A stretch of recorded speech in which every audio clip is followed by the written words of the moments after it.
Oke, baik, hari ini kita akan belajar mengenai acute neuro, trauma, dan stroke ya. Jadi, cuman di sini saya jadi nggak bisa. Ini dia. Oke, baik. Jadi Bapak Ibu, ini untuk reviewnya saja ya.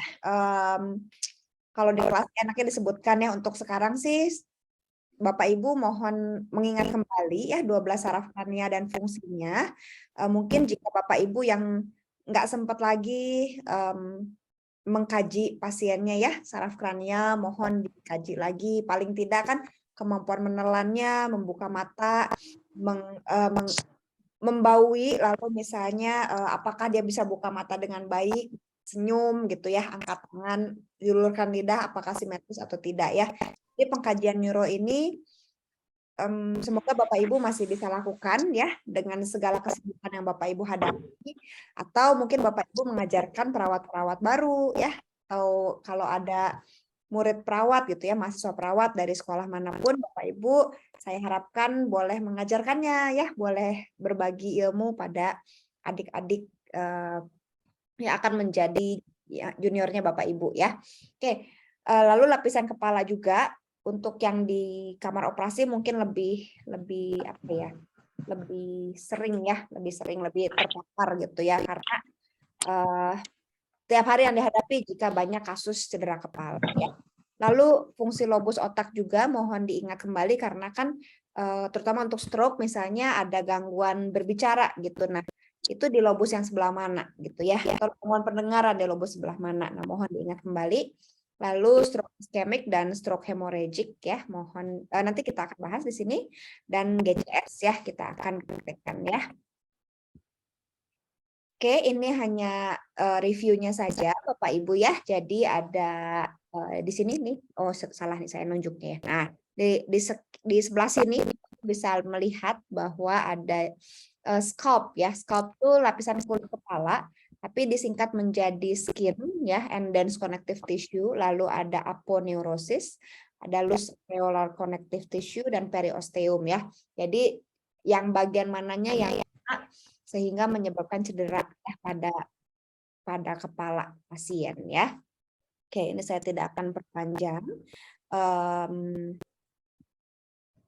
Oke, lalu tentang lobus yang tadi ya Bapak Ibu ya. Jadi mohon diingat kembali atau dibaca kembali yang mana ya. Misalnya yang tadi ya, kalau ada gangguan pendengaran sebelah mana, jangan-jangan ada stroke atau ada sumbatan di daerah temporal ya, apa yang terjadi di sana. Lihat di daerah mananya ketika di CT scan, ada di sebelah mananya ya. Nanti ketika Bapak Ibu profesi di KGD, ketika Bapak Ibu mengangkat kasus dengan brain injury, akan dilihat tuh ya, misalnya apa saja nih gejala yang ditimbulkan oleh pasien Bapak Ibu, dan juga lobus mana yang kena, kita samakan dengan hasil CT scan atau MRI-nya ya. Ini sama apa tidak, sesuai apa tidak gitu ya. Jadi bisa kita telah bersama-sama. Oke, lalu ini untuk cranial nervus atau saraf kranial ya, ada 12. Jadi mohon diingat lagi Bapak Ibu ya. Ini saya review sekilas saja. Jadi ada beberapa saraf kranial, ada 12 ya. Mohon supaya Bapak Ibu membuka kembali atau membaca kembali dan juga mempraktekannya. Jadi pasiennya yang brain injury atau misalnya stroke atau cedera neurologis lainnya boleh dikaji ya saraf kranialnya ya. Oke. Baik, yang kemarin tuh Pak Ade kalau nggak salah ya, Pak Ade bicara bahwa ini memang 3 fraktur basis kranii kalau nggak salah ya, kalau saya nggak salah dengar ya. Apa sih fraktur basis kranii? Jadi fraktur yang saya lupa bahasa Indonesianya apa, mohon diingatkan Bapak Ibu ya. Biasanya disebutnya apa ya ini ya? Basal kranial gitu ya? Atau boleh dibantu Bapak Ibu untuk mengingatkan?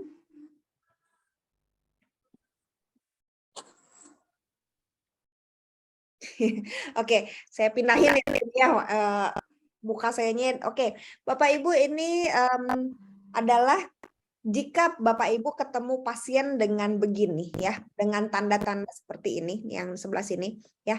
Jadi ada raccoon eyes, jadi matanya tuh biru ya, biru sebelah gitu ya, atau lebam gitu kan. Namanya raccoon eyes atau hematoma periorbita ya. Lalu di belakang telinganya ya, di belakang telinganya mungkin ada biru ya, ada hematom di belakang telinga, namanya beta line. Ada perdarahan telinga, hidung dan mulut ya, atau rinorea, otorea ya, atau dari mulut ya. PTHM tuh perdarahan telinga, hidung dan mulut ya. Jadi Bapak Ibu dimohon dengan sangat jangan dipasang NGT ya, tapi pasangnya OGT, orogastric tube ya. Karena dicurigainya fraktur basis kranii. Jangan sampai kita mencederai bagian otaknya ya.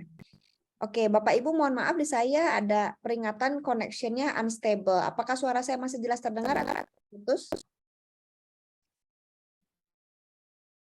Mungkin Bu Melania Jelas, Mem. jelas. Jelas, oke. Saya khawatirnya dengarnya putus-putus ya kata Bapak Ibu ya. Mohon informasikan ya Bapak Ibu ya, karena ada keterangan nggak stabil di sini sinyalnya ya.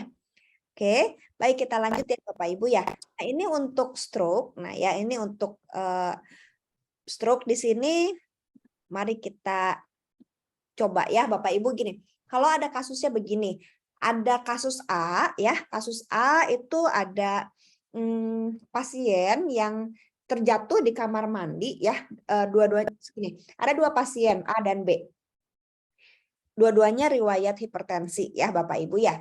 Lalu pasien A dia terjatuh di kamar mandi ya dan terkena stroke ya.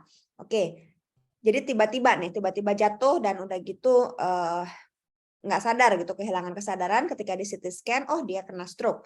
Nah, pasien B itu dia sedang tidur ya, lalu ketika dia bangun, terus dia jadi pelok gitu bicaranya, jadi susah, udah gitu jadi miring sebelah wajahnya, kakinya juga lemas sebelah kaki tangannya.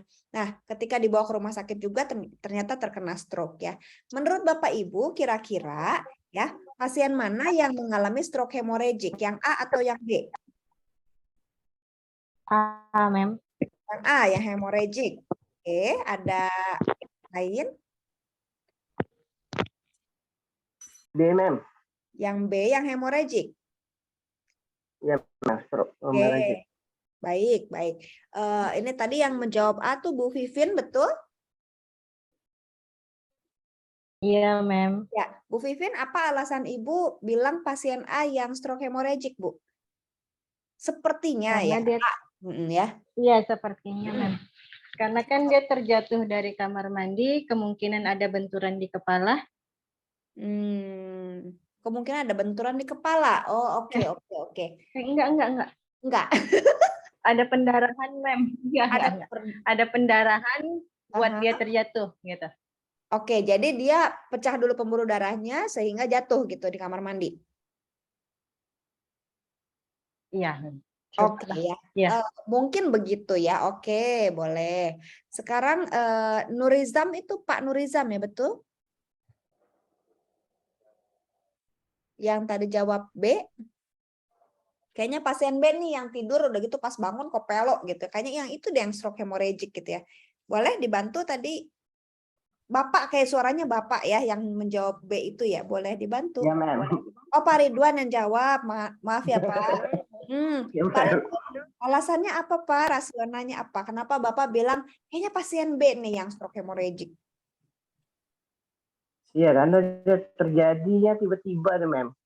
Nggak kayak non hemorrhagic, dia pelan-pelan, lama-lama dia kayak lemah anggota gerak. Jadi kalau yang B itu hemorrhagic itu kayak langsung pecah pembuluh darahnya, Mem. Jadi spontan gitu, Mem. Langsung pecah ya. Oke. Sebetulnya dua-duanya betul ya Bapak Ibu ya. Stroke hemorrhagic itu banyak terjadinya pecah pembuluh darah tiba-tiba ya, lalu menyebabkan pasiennya tidak sadar atau bergejala stroke ya. Nah, mungkin saya di sini kurang lengkap tadi soalnya ya. Maunya gini ya, tidurnya sepanjang malam ya. Malam tidur, pagi-pagi bangun terus pelok gitu. Nah, maksud saya mengarahkannya ke arah yang lebih lambat yang mana ya. Nah, tapi Bapak Ibu sudah bisa menyadari ya bahwa stroke hemorrhagic yang terjadinya cepat. Sehingga kemungkinan yang kena stroke hemorrhagic adalah yang tiba-tiba terjatuh di kamar mandi gitu ya. Yang pasien A gitu sebetulnya maunya sih jawabannya ke sana gitu ya. Mungkin saya kurang lengkap tadi soalnya. Nah, betul sekali Bapak Ibu ya, stroke hemorrhagic sering terjadinya sangat cepat sehingga bisa saja itu pasien pecah dulu pembuluh darahnya sehingga dia jatuh di kamar mandi. Bukan karena jatuh ada benturan gitu. Nah, begitu pula kalau di kejadiannya di jalanan, ada misalnya orang tiba-tiba jatuh gitu dari motor gitu kan, terus perdarahan atau misalnya mengalami ada pecah nih pembuluh darahnya. Jadi yang mana dulu nih? Apakah dia pecah dulu baru jatuh atau dia terkena benturan gitu kan yang mananya ya. Kalau di intracerebral kemungkinan besar dia pecah dulu gitu kan. Kalau misalnya subarachnoid, misalnya epidura, ya mungkin dia terkena benturan lalu terjatuh dulu kena benturan terus pecah. Ya, oke. Sekarang pertanyaan kedua, stroke hemorrhagic atau stroke iskemik ya, yang dikasih fibrinolitik, pengencer pembuluh darah, ya, pengencer darah yang mana ya? Mem, ulangi Iskemik, Mem. suaranya Yang iskemik. Oke, Pak Ridwan pengen jawab, boleh Pak? kurang dengar Mem, suaranya Mem. Baik, baik. Pasien manakah yang mendapat fibrinolitik? Apakah yang hemorrhagic atau iskemik?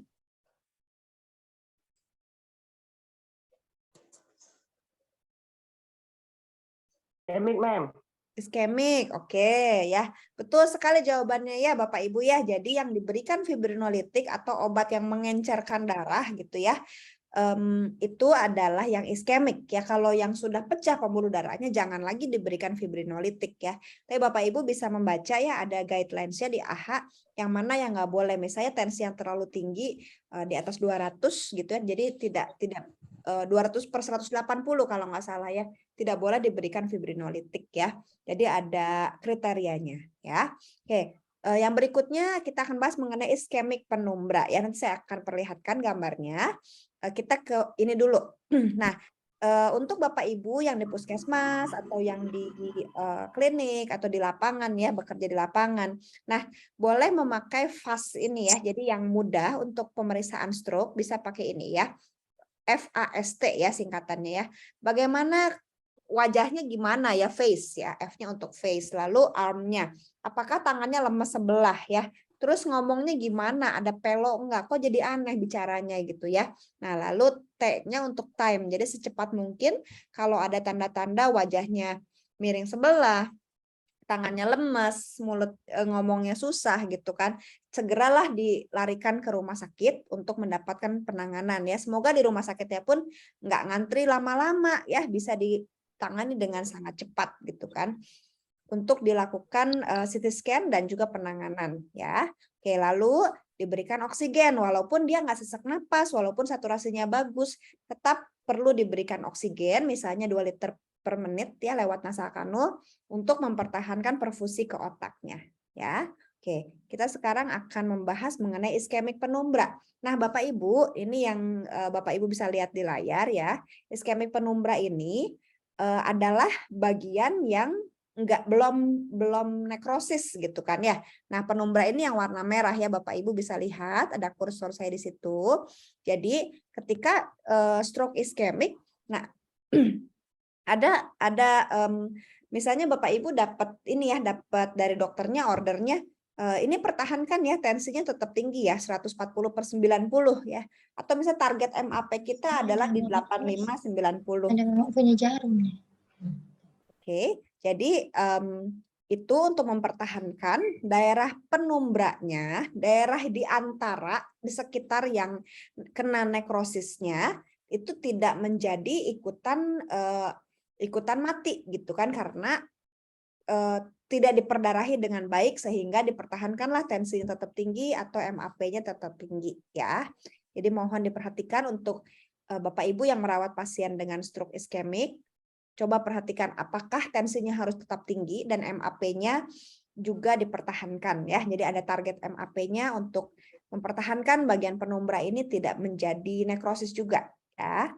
Oke, kita lanjut Bapak Ibu ya. Oke, ini ini yang penting dalam slide ini adalah jika Bapak Ibu perlu selalu mengecek ya, selalu cek paling tidaknya setiap shift gitu ya. Cek GCS-nya, cek kesadarannya. Kalau kesadarannya ada terjadi penurunan, kok jadi dari rium ini pasien, ya ada apa gitu. Jika memungkinkan bisa diulangi CT scan. Jadi didiskusikan pada dokternya, dok, ini gimana nih? Perlu ulang CT scan apa tidak ya? Tentu saja benturannya adalah kalau pasiennya BPJS ya agak sulit ya untuk dilakukan CT scan berkali-kali ya seperti itu. Oke, ini Bapak Ibu bisa membaca sendiri ya di rumah ya. Jadi silakan dibaca, saya tidak akan bahas di sini. Lebih ke keterangan ya. Lalu aneurisma ya. Boleh tahu Bapak Ibu di tempat Bapak Ibu apakah ada pasien dengan aneurisma?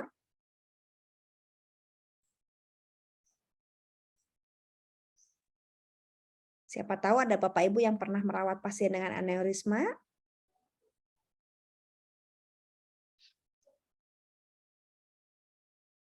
Oke, saya menemukan keheningan ya. Tidak apa-apa ya. Bu Dharma mukanya nggak usah stres, tenang ya Bu ya. Gitu dong senyum manis ya, seneng deh ngelihatnya ya. Oke, tak apa-apa kalau belum ada yang nggak apa-apa gitu ya. Siapa tahu gitu, saya pengen tahu penanganannya bagaimana ya. Oke, baik Bapak Ibu, untuk sebelumnya saya bekerja di Tangerang. Kebetulan rumah sakit tempat yang bekerja sama dengan sekolah tempat saya mengajar adalah pusatnya untuk trauma kepala, untuk bedah otak gitu ya. Jadi cukup banyak kejadian dengan aneurisma ya. Bahkan orang-orang yang punya uang lebih, mereka MRI duluan, mereka pengen tahu mereka punya aneurisma apa tidak sebelum ada tanda-tanda yang menyertai, karena banyaknya aneurisma ini tidak bergejala ya, tapi dapat menyebabkan kematian dengan kematian tiba-tiba. Makanya ini banyak orang yang lebih pengen mendingan dicek dulu deh gitu, siapa tahu ada gitu ya kalau dia punya dana yang lebih gitu. Jadi ketika di Tangerang itu banyak ya, cukup banyak orang yang udah saya pengen ditangani dulu gitu. Dan juga di Jepang teman saya pernah bilang bahwa orang-orang lebih ngeceknya duluan tanpa ada tanda-tanda apapun ya. Jadi ada 3 tipe aneurisma di sini, ada sakular ya yang kayak ban bocor gitu ya. Jadi bannya udah mau pecah gitu kan. Ada fusiform, ada yang satu lagi dissecting ya. Oke, penanganannya adalah diginiin ya, di coiling dan clipping ya. Jadi ada di coil atau di clip ya. Jadi microsurgery ya. Ini tidak lama operasinya, hanya ya memang melibatkan tim dokter bedah kepala yang keren ya, yang unggul gitu ya. Jadi ini bisa ada 2 tipe penanganan, coiling dan clipping ya. Oke, kita lanjut. Oke, ini kita ke klasifikasi cedera kepala ya. Jadi ini Bapak Ibu, ini sering keluar nih di UKOM ya. Jadi nanti juga di ujian nanti ini keluar ya Bapak Ibu ya. Jadi karena sering keluar di UKOM, jadi nanti saya keluarkan di soal ujian ya. Jadi mohon ini diingat-ingat gitu kan. Jadi kalau cedera kepalanya ringan ini GCS-nya 13 sampai 15 ya. Lalu yang sedang 9 sampai 12 dan berat 3 sampai 8. Oke. Jadi mari kita lihat contoh kasusnya ya. Oke Bapak Ibu, yuk mari kita membaca bersama-sama ya. Lalu saya ingin Bapak Ibu tulis di chat room ya. Sambil saya izin minum sebentar ya. Bapak Ibu silakan tulis di chat room. Ini jawabannya yang mana ya? Nilai GCS. Oke, nanti kita akan review GCS. Silakan Bapak Ibu. Kalau bisa dalam 30 detik ya, kurang dari 1 menit silakan diketik di chat room ya. Jawabannya A, B, C atau D ya.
Oke, saya baru ada 2 nih ya yang menjawab. Gimana Bapak Ibu yang lain? Ayo silakan jawabannya tulis di chat room ya. Jawabannya yang mana? Mau ya. Ya. Monggo Bapak Ibu.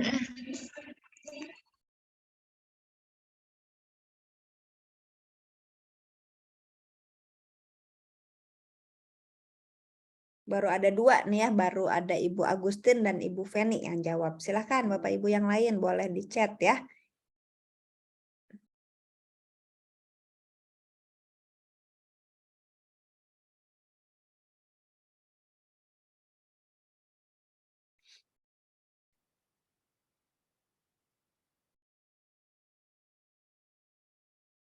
Oke, kayaknya banyak yang jawabnya A ya di sini ya. Baik, kita bahas aja ya Bapak Ibu ya. Terima kasih ya untuk jawabannya.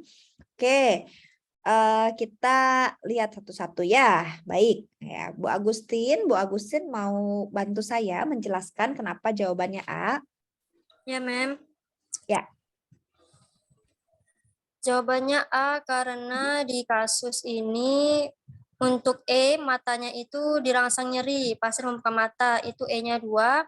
Kemudian untuk motoriknya tangannya berusaha menepis ke arah stimulus, itu motoriknya 5. Dan Ya. untuk verbalnya itu mengerang itu verbalnya 2, Mem. Sip. Terima kasih banyak ya jawabannya ya. Ibu, kalau 4 yang kayak gimana, Bu? Motoriknya 4.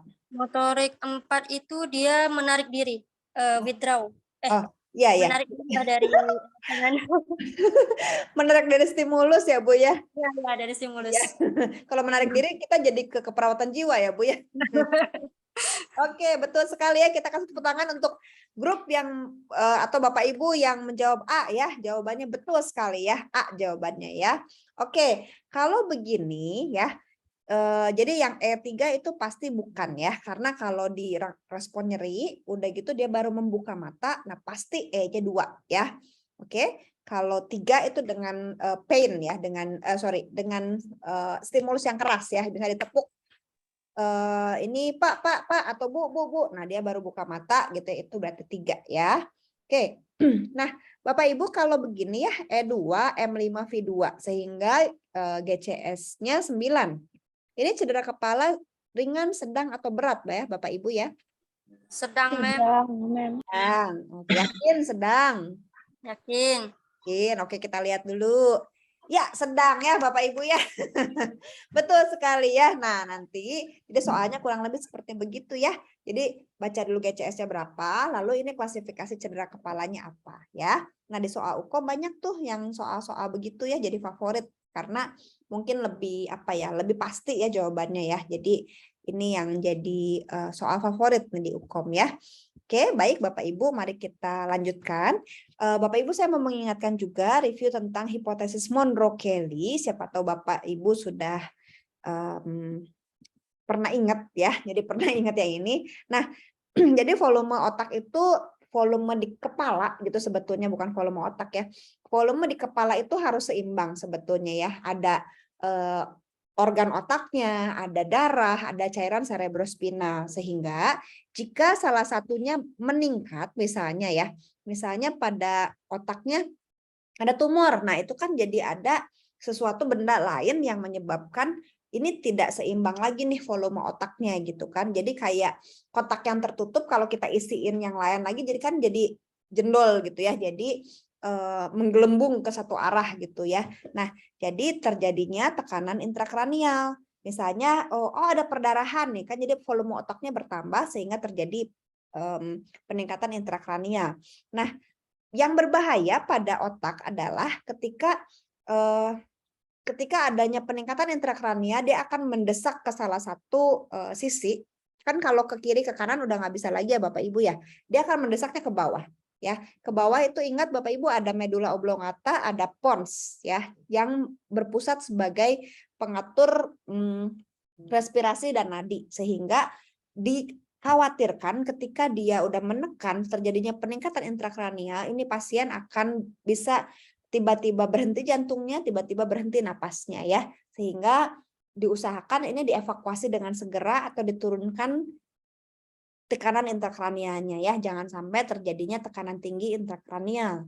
Oke. Nah, untuk untuk mengkaji hal-hal seperti ini, kita perlu mengkaji beberapa hal ya, ada tingkat kesadaran, ya, ada kemampuan dia bangun dan merespon terhadap stimulus ya, mengorientasikan orang, tempat dan waktu. Jadi Bapak Ibu mohon dilihat atau misalnya dikaji kan ketika Bapak Ibu ronde ya yang keliling lalu menyapa pasien gitu kan. Jadi mohon diingatkan lagi misalnya halo selamat pagi, saya dengan Suster Siska, ini dengan Bapak misalnya Pak Abdul ya.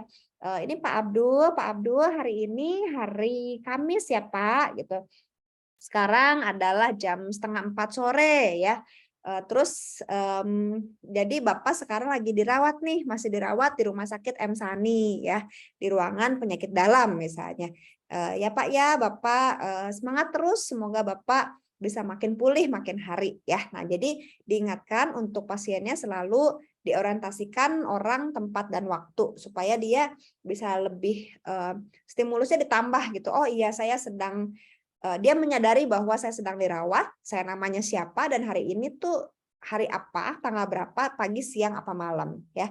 Terutama untuk pasien yang dirawat di ICU kan seringkali jendela ICU itu tidak terbuka ya. Jadi terang benderang terus-menerus selama 24 jam gitu. Jadi itu pun yang dapat menurunkan orientasi mereka terhadap waktu ya. Jadi mohon dibantu ya Bapak Ibu sebagai perawat-perawat yang berhubungan langsung dengan pasien. Oke, kita lanjut ya Bapak Ibu ya. Nah, untuk yang ini seringkali saya tanyakan ketika profesi, kenapa sih seorang pasien harus diintubasi ya? Jadi apakah dia GCS-nya kurang dari 8? Apakah dia tidak mampu bernapas spontan ya? Apakah ada hipoksemia atau hiperkarbia atau ada respirasi yang irregular ya? Di sini saya mau tanya dulu Bapak Ibu ke Bapak Ibu yang bekerja di ICU atau UGD ya. Boleh dibantu Bapak Ibu, apakah ada kriteria intubasi tambahan di tempat Bapak Ibu? Mungkin boleh di-sharingkan untuk Bapak Ibu yang bekerja di ICU atau UGD, kalau boleh dibantu.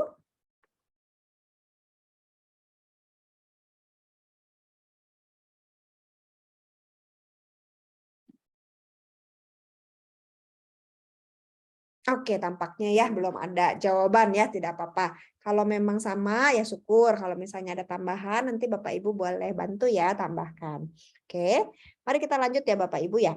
Nah, ini yang tadi saya bicarakan tentang peningkatan tekanan intrakranial, ada herniasi namanya ya. Jadi mendorong ke salah satu ruang yang lebih kosong ya. Jadi untuk misalnya di sini untuk mencegah adanya peningkatan tekanan intrakranial, kita pastikan posisi kepalanya sejajar sumbu tubuh ya. Jadi mohon diperhatikan apakah pasien Bapak Ibu mengalami hipotensi, hipovolemia atau hipoksia ya, sehingga dia akan memperparah kondisinya. Bapak Ibu apakah coba perhatikan apakah pasien Bapak Ibu jika ada trauma kepala atau stroke ya suka jatuh kan, suka lehernya nekuk gitu ya. Nah, terus saya sering banget ngelihat perawat-perawat tuh menggulung handuk ya atau linen gitu kan untuk ngeganjel supaya dia nggak jatuh ke satu sisi gitu lehernya ya. Nah, itu saya sangat apresiasi Bapak Ibu ya. Jadi apa yang Bapak Ibu lakukan ketika Bapak Ibu care dengan pasiennya, oh ini harus diganjel nih, digulung linen, digulung handuk, lalu diganjel gitu supaya posisi kepalanya sejajar. Nah, itu akan sangat baik karena itu akan meningkatkan venous return atau aliran darah balik ke vena ya. Jadi akan sangat baik untuk memperlancar perfusi darah ke otak ya. Jadi terima kasih Bapak Ibu ya yang sudah melakukannya untuk pasien-pasien dengan cedera kepala. Oke, nah ini yang herniasi otak. Jadi kalau misalnya Bapak Ibu menerima CT scan ya atau CT scan, terus Bapak Ibu lihat, ih kok ini nggak lurus nih tengahnya ya, midline-nya kok nggak lurus gitu. Nah, jadi perlu pas dilihat, ih kok miring sebelah, ada midline shift namanya ya. Nah ini hati-hati Bapak Ibu bahwa pasien Bapak Ibu sudah mengalami herniasi otak ya.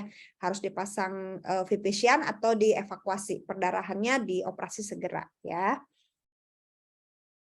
Oke, untuk mengetahui ini pasien saya dia mengalami TTIK nggak ya? Mengalami peningkatan tekanan intrakranial nggak ya? Nah, jadi ini tanda-tandanya Bapak Ibu ya. Yang paling awal dan paling sensitif adalah penurunan kesadaran ya. Ketika Bapak Ibu melihat, kok ini pasien tadinya bangun, kok sekarang jadi lebih tidur terus ya? Terus saya bangunin kok dia ya sus bangun sebentar tidur lagi.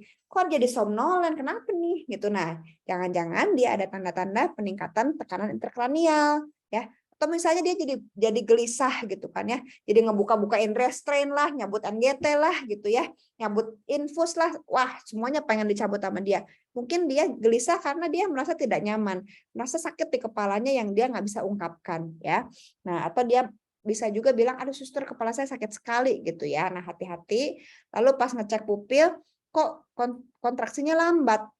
Nah, lalu dia bilang, kok suster pandangan saya berbayang gitu ya. Nah ini hati-hati ya Bapak Ibu ya. Bisa jadi pasien yang Bapak Ibu sedang rawat, dia mengalami peningkatan tekanan intrakranial ya. Apalagi kalau sudah mual muntah gitu kan.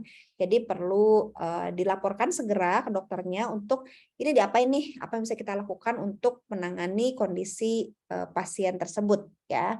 Oke, nah ini adalah tanda yang lanjutannya ya. Jadi jika pasien Bapak Ibu sudah mengalami hipertensi ya, tapi dia bradikardi dan nafasnya jadi nggak bagus ya. Nah, apalagi kalau nafasnya sudah mulai science talks ya, yang nafasnya cepat terus lambat ya, lalu dia apnu sejenak, lalu dia cepat lagi ya. Nah, jadi hati-hati kalau sudah pernapasan seperti itu. Jadi itu tanda alarm ya, alarm bahaya gitu. Hati-hati nih, ini bisa terjadi kematian yang cepat gitu. Jadi ini bagaimana nih kita mempertahankan kehidupan dari pasien yang Bapak Ibu sedang rawat ya. Jadi hati-hati dijaga Bapak Ibu supaya jangan sampai jatuh ke casing triad ini ya. Hipertensi, bradikardi dan napasnya jadi menurun ya, pernapasan jadi menurun. Oke, nah terus gimana caranya nih untuk meningkatkan perfusi otak gitu? Gimana caranya untuk menangani pasien-pasien yang dengan gangguan tekanan intrakranial? Nah, yang tadi ya bisa evakuasi, bisa dioperasi gitu jika memungkinkan dioperasi, bisa di craniectomy ya, dibuka tempurung otaknya dibuka gitu ya, lalu nanti dipasang kembali bisa atau tidak dipasang gitu, tergantung dari kondisinya bagaimana. Lalu ada dipasang Vipician ya, ventricle peritoneal shunt, jadi dipasang selang dari ventricle otak ke perut ya. Lalu ada juga manajemen yang bisa kita lakukan sebagai perawat, yaitu yang tadi ya, yang diganjel nih lehernya untuk posisi tubuhnya sejajar. Lalu naikkan kepala atau head up ya 30-45 derajat. Lalu kalau bisa jangan batuk dan ngeden. Nah, oleh karena itu pasien-pasien dengan kondisi seperti ini seringkali diresepkan juga ini ya, Laktulak ya, atau biasanya pakai apa ya Bapak Ibu ya, yang obat untuk pencahar ya, supaya dia nggak usah ngeden, BAB-nya bisa lancar tanpa dia kesulitan ya. Lalu misalnya kalkulasi cerebral perfusion pressure jika memungkinkan ya. Nah, seringkali juga digunakan cairan dextrose supaya untuk meningkatkan nutrisi ya ke otaknya, sehingga dikasihnya dextrose atau selang-seling ya, misalnya NaCl sama dextrose, RL sama dextrose gitu kan. Jadi sering diselang-seling juga. Oke. Nah, jika pasien Bapak Ibu sudah mengalami tanda-tanda seperti ini, misalnya, aduh ini pasienku koma nih gitu ya, udah dibangunin gitu, GCS-nya masih 3 aja. Udah gitu pas dilihat, kok midriasis total ya pupilnya. Terus dia refleksnya juga makin turun, napasnya juga nggak bisa nih, dia nggak bisa di-winning nih dari ventilator gitu, napasnya tergantung terus sama ventilator. Nah mungkin pasien Bapak Ibu sudah mengalami mati batang otak gitu ya, sehingga harus diinformasikan ke keluarga untuk apalagi nih rencana tindakan selanjutnya. Keluarga perlu tahu dan ini disiapkan untuk end of life care ya, jadi ini perlu disiapkan keluarganya apa yang harus dilakukan ya, karena tidak bisa terus-menerus tergantung pada ventilator dan pertolongan di ICU ya. Oke. Baik, Bapak Ibu, saya sudah banyak sekali bicara ya. Sekarang giliran kita diskusi ya, Bapak Ibu ya. Nah, jadi untuk Bapak Ibu yang mungkin sedang ada kegiatan, ya sudah. Tapi kalau misalnya bisa konsentrasi sebentar ke kelas kita ya, ini kita diskusikan sebentar ya. Oke. Nah, Bapak Ibu, mari kita lihat bersama-sama di sini ya. Tuan C kecelakaan sepeda motor, terpelanting ya dan terbentur kepalanya ke aspal. Dari mulut, telinga dan hidung keluar darah. Dan ada halosign ya, ada kalau pakai kasa nih ya, jadi kayak ada telur ceploknya di tengah-tengah gitu ya, halosign ya. Nah, area sekitar mata kiri dan mastoid kiri kebiruan. CT scan-nya menunjukkan SAH ya, subarachnoid hemorrhage, lalu perkiraannya sekitar 250 cc dan ada midline shift ya. Saat dilakukan pemeriksaan tensinya 60 per pasik ya. Heart rate-nya nadinya 45, EKG-nya sinus bradikardi, pernapasannya science stroke. Science stroke itu yang tadi yang saya bilang cepet lambat, ada apnu, periodik apnu, lalu dia cepet lagi lambat lagi ya. Suhunya 37,5 dan saturasinya 88 ya, nggak pakai oksigen apa-apa, room air tuh ya. Saat dirangsang nyeri, kliennya nggak bersuara, nggak buka mata, tapi ditarik tangannya ya, karena nyerinya terus dia tarik tangannya. Nah, oke, Bapak Ibu, mari kita lihat bersama-sama kalau gitu ya. Nah, ini prioritas perawatnya apa?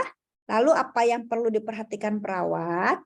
Ya, untuk yang terkait hipotesis Monro-Kelly tadi, yang volume otak harus tetap ya. Lalu apa yang harus diperhatikan perawat untuk mencegah peningkatan intracranial pressure? Oke, Bapak Ibu, mari kita diskusikan hal ini ya. Oke, jadi ya kita ingat prioritasnya apa, lalu gimana nih kaitannya dengan hipotesis Monro-Kelly, lalu apa yang perlu diperhatikan perawat dalam mencegah peningkatan intracranial pressure. Oke.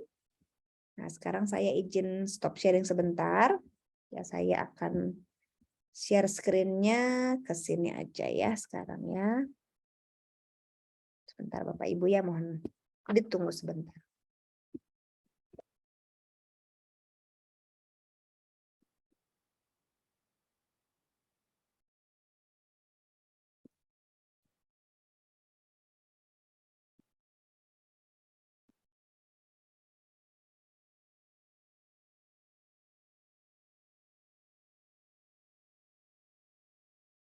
Nah, kita di sini aja ya Bapak Ibu ya. Ibu Rina, ada yang ingin Ibu Rina tanyakan? Ada raise hand atau kepencet Bu Rina? Bu Rina Pratiwi? Maaf kan kepencet, Mem. Oke, kepencet.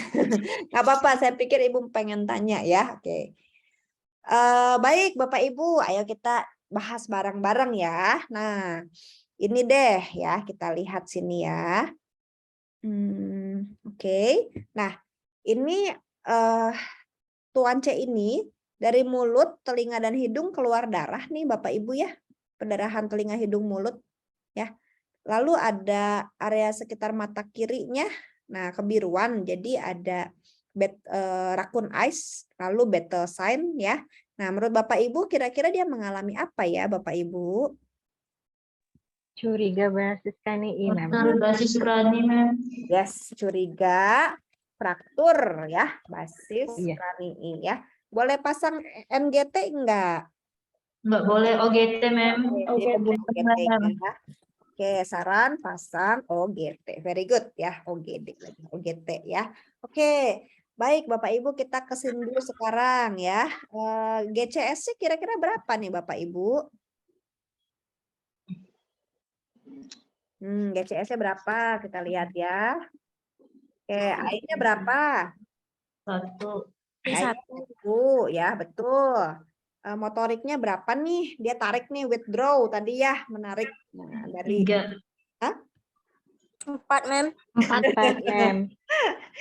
Ya, kalau 3 itu dia dekortikasi ya, dekortikasi dia fleksi abnormal ya, dekortikasi. Tapi kalau masih bisa berespon dia narik gitu ya, berarti dia M-nya 4 ya. Oke, perbannya gimana? Dia nggak bersuara, berapa ya? 1, Mem. Oke, bukan 0 Bapak Ibu. Bukan, Mem. Kan ya, karena tidak ada 0 ya. Jadi yang paling rendah itu ya. Oke, GCS totalnya berapa Bapak Ibu? 6. 6 ya. Jadi dia termasuk cedera kepala apa? Berat. Yang berat. Berat. Ih, keren ya. Berat, Mem. Ih, seneng deh gitu ya. Pengen deh ketemu Bapak Ibu di ini ya, di kelas ya. Pasti bahagia sekali mengajarnya ya. Pinter, keren-keren ya. Oke, baik Bapak Ibu. Yuk sekarang kita bicarakan prioritas ya. Jadi prioritasnya apa nih untuk pasien ini? Ah, iya betul ya. Prioritasnya ABC. Iya benar ya. Apakah airway-nya clear ya? Apakah breathing-nya clear? Nah, ini breathing-nya nggak clear nih Bapak Ibu nih. Pernapasannya Science Talks ya. Gimana nih? Harus diapain? Breathing-nya Intubasi. pasang apa? Intubasi.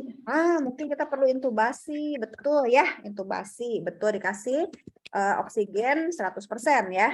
Oke. Kita lanjutkan lagi. Circulation-nya kita apain nih Bapak Ibu? 60 per papasi. Aduh, kasihan ya. Pasang cairan, Mem. Sampai input M. Infus dulu nggak Bapak Ibu? Iya, Mem. Terus, Mem. Iya dong ya. Iya, Mem. Iya, pasang IV line ya. Mau nomor berapa nih? 18. 16, boleh 16, 18 ya, boleh ya. Oke, jadi bisa dipasang infus dan cairan ya. Cairannya apa nih pilihannya Bapak Ibu? Kristaloid. Kristaloid, good ya. Kristaloid ya, tentu saja kita perlu loading dulu ya. Jadi kita bisa pakai NaCl atau NaCl 0,9 ya. 0,9%. Oke. Terus udah gitu kita apalagi nih yang belum nih Bapak Ibu? Kolaborasi dokter, Mem. Kolaborasi dokter. Mau kolaborasi apa, Bu? Kenapa? Dari hasil CT scan,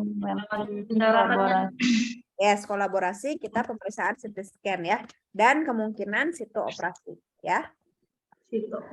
Tapi masalahnya dia GCS-nya 6 ya. Jadi hati-hati, operasinya akan sangat beresiko dengan dia situ operasi. Apakah nanti diperlukan misalnya stabilisasi kondisi dulu sampai GCS-nya lebih naik ya, atau misalnya perlu situ operasi gitu kan dengan kondisi yang seperti begini ya.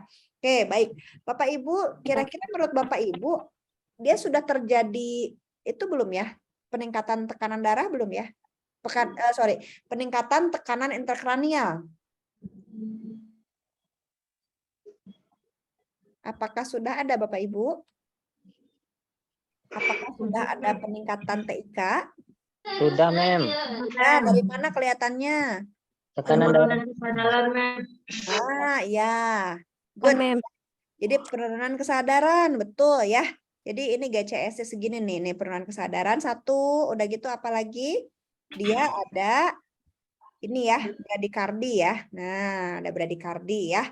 Lalu midline shift nih, ada midline shift ya. Hati-hati. Oke, jadi gimana nih kita sebagai perawat perlu lakukan apa lagi? Pastikan dia nggak apa?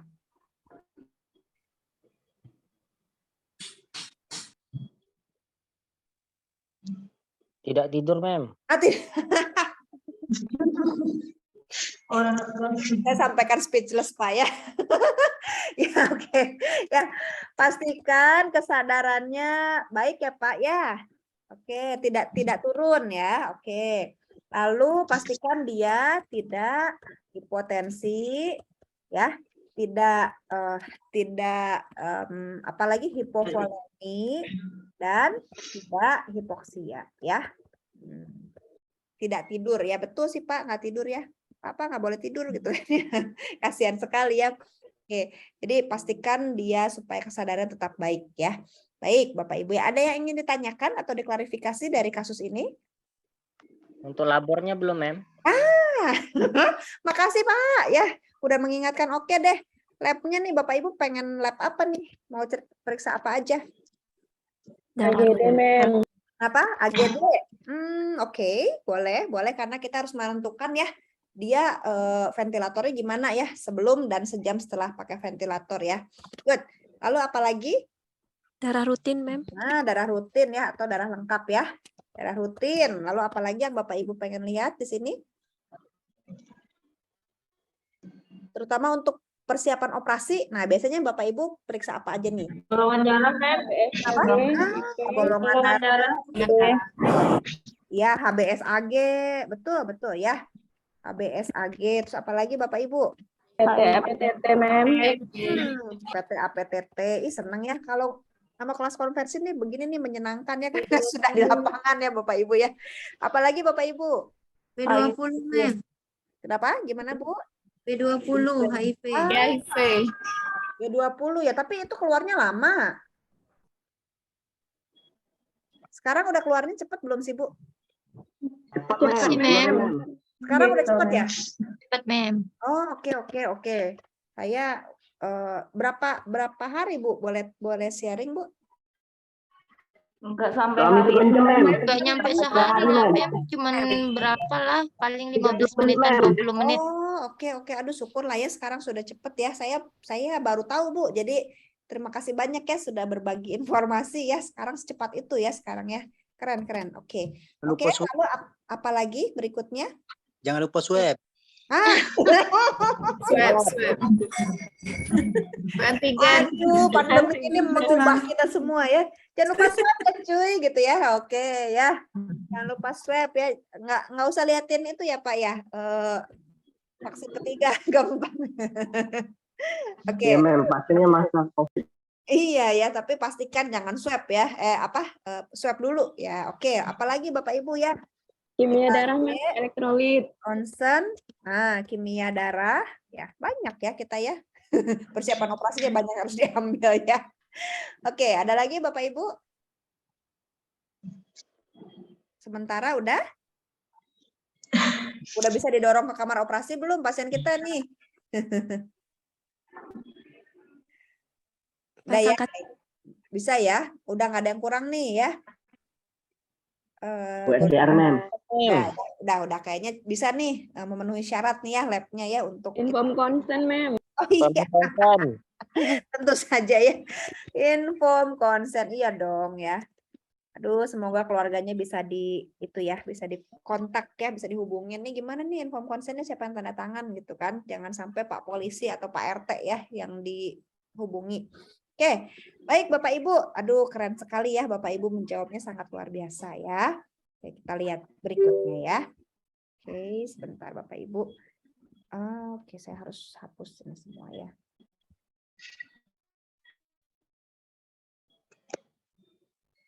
Oke, ini yang tadi ya Bapak Ibu Glasgow Coma Scale. Nah, semoga Bapak Ibu bisa membedakan dengan baik. Dan juga kalau udah lupa, nanti mohon diingatkan lagi, dibaca lagi ya. Nanti pasti saya keluarkan soal tentang GCS ini ya, nanti kalau pas ujian. Oke, kita lanjutkan dulu. Oke, jadi di sini Bapak Ibu tadi ketika kita membahas soal, Bapak Ibu sudah cover semuanya sebetulnya ya. Bapak Ibu sudah memenuhi misalnya Mem ABC dulu prioritasnya ya. Jadi betul-betul basic medical care-nya Bapak Ibu perlu sudah menanganinya. Lalu dimonitor juga, pastikan dia nggak tidur Mem gitu ya, betul ya, pastikan tingkat kesadarannya tetap terjaga. Lalu hati-hati jangan sampai ada deep vein thrombosis ya, atau misalnya terjadi sepsis ya, atau ada komplikasi lainnya misalnya risiko tinggi infeksi gitu ya pada kasus pasien yang dengan cedera kepala berat dan perlu dioperasi dan penanganan yang penanganan di tempat di ruangan kritis ya, jadi perlu diperhatikan. Jangan sampai ada komplikasi, jangan sampai ada nanti terkena pneumonia dari ventilatornya ya, masuk dengan kecelakaan, keluar dengan pneumonia kan kasihan ya Bapak Ibu ya. Nah, oke, jadi ini yang komplikasi yang tadi saya bahas ya, jangan sampai ada dekubitus ya. Hati-hati juga aspirasi, jangan sampai dia terganggu ya. NGT-nya pastikan penempatannya, ventilatornya jangan sampai ada penumpukan sputum ya, jangan sampai ada sepsis. Pastikan dia bertahan hidup gitu ya melewati masa krisisnya. Lalu hati-hati adanya DVT, deep vein thrombus. Lalu jangan sampai terjadi pneumonia ya. Saya masih sedih sebenarnya di rumah sakit yang bagus aja di Batam masih ada yang mengalami VAP ya. Jadi masuk dengan misalnya stroke tapi keluarnya pneumonia. Aduh kasihan ya, atau misalnya sepsis karena ada pneumonianya. Jadi kita perlu perlu menjaga ya bersama-sama supaya pasien kita jangan terkena infeksi di rumah sakit. Oke, ini adalah referensi yang saya pakai untuk menyusun bahan kuliah ini. Ya, kuliahnya selesai, Bapak Ibu ada pertanyaan, saya izin stop recordingnya.